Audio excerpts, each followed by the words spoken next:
अरे भाइ first order as detection अपरेटरहरू बबाल दामी चाहिँ हामीलाई यस्तो लफडा गर्नु पर्दैन, किन गर्नु पर्दैन, अरू कसैले त्यहाँ अपरेटर बनाइदिइसकेको छ क्या, त्यसैकै युज गर्ने हामीले। त्यही भएर let's say so first order derivative local transition among different image intensity constitutes an edge. यो गफ हो, मतलब कुरा त बुझ्यो नि, त्यही हो, इन्टेन्सिटीको ट्रान्जिसनले एज दिन्छ।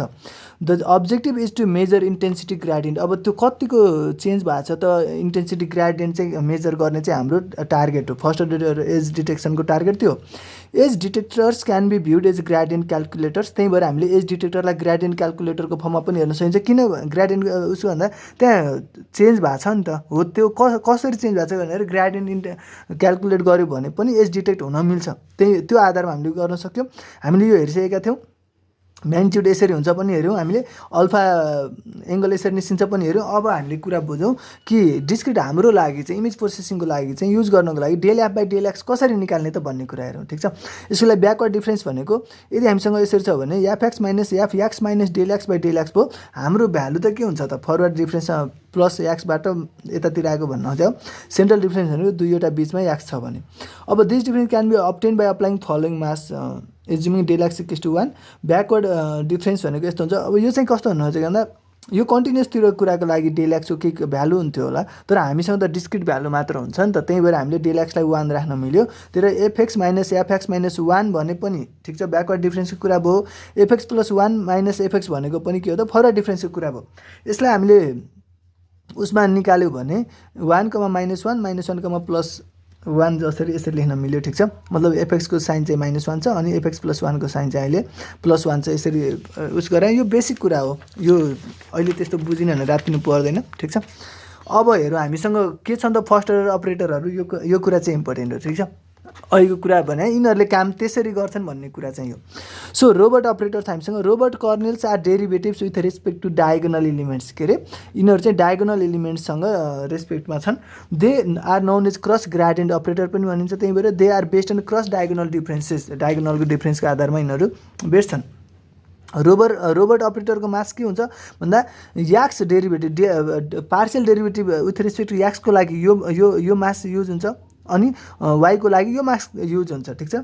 अब के छ be neighbouring pixels then del F I del X भनेको यो हुन्थ्यो। अघिबाट हामीले फर्मुला बनाएका थियौँ।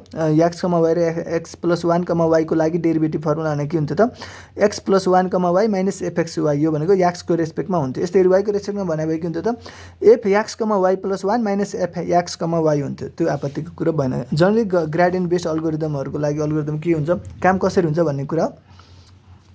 Read the image and smooth it. Convolve the image with f with gx. Convolve the image with gy. Compute the edge magnitude and edge orientation. Compute the edge magnitude with the threshold value. If edge magnitude is higher, assign it as a possible edge point.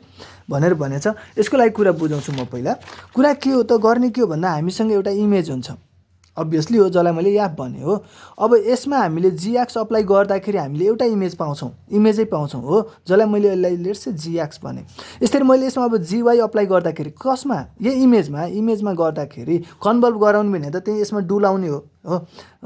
त्यसरी डुलाएपछि हामीले अर्को एउटा image पाउँछौँ, एउटै साइजको पाउँछौँ, किन each पोइन्टमा लाने हो नि त हामीले।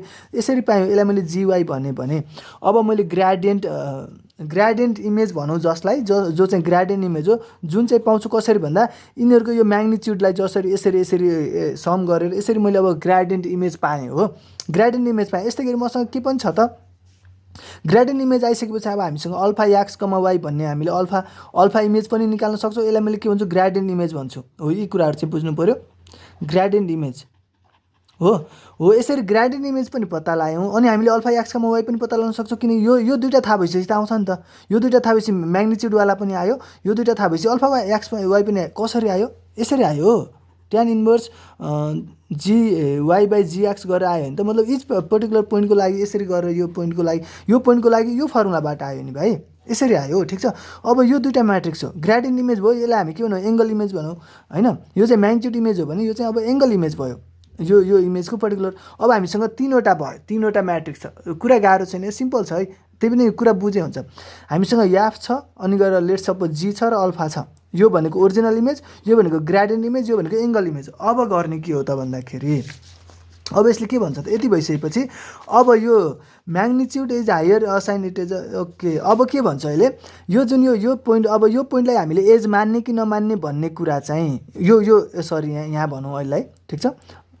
यो पर्टिकुलर पोइन्टलाई एज पोइन्ट मान्ने कि नमान्ने भन्ने कुराको लागि हामीसँग एउटा थ्रेसोल्ड भ्यालु हुन्छ। अभियसली थ्रेसोल्ड भ्यालु हुनु पऱ्यो, त्यही भएर यसलाई मान्ने कि नमान्ने, यो भन्दा ग्रेट यो सेटिस्फाई, यो कन्डिसन सेटिस्फाई गर्यो यो म्याग्निच्युडले भने चाहिँ यसलाई 1 असाइन गर अथवा यसलाई एज हो भनेर मान, अर्कोलाई चाहिँ अनि त्यस्तै गरेर यो इमेजको सबै भ्यालुहरू क्यालकुलेट गरेपछि तिमीले आउटपुट इमेज मतलब एउटा थाहा पाउँछौ कि कुन कुन पिक्सल चाहिँ एज पोइन्ट हो रहेछ त, कुरा ठिक छ नि। अनि यसरी तिमीले एज डिटेक्ट गर्न सक्यौ भन्ने कुरा चाहिँ हो, काम यसरी हुन्छ। As magnitude higher assign it as a possible edge point, त्यो जसको उस चाहिँ थ्रेसोल्ड भ्यालुसँग कम्पेयर गर्ने, जसको हायर हुन्छ त्यो चाहिँ पोसिबल एज पोइन्ट हुन सक्यो भनेर। किन एज पोइन्ट पोसिबल एज किन हायर भयो भन्दाखेरि सडन चेन्ज भएको छ नि त, त्यहाँदेखि त्यसरी हुन्छ, ठिक छ। This is about robot operator. Let's see about thread and सबवेयर अपरेटर।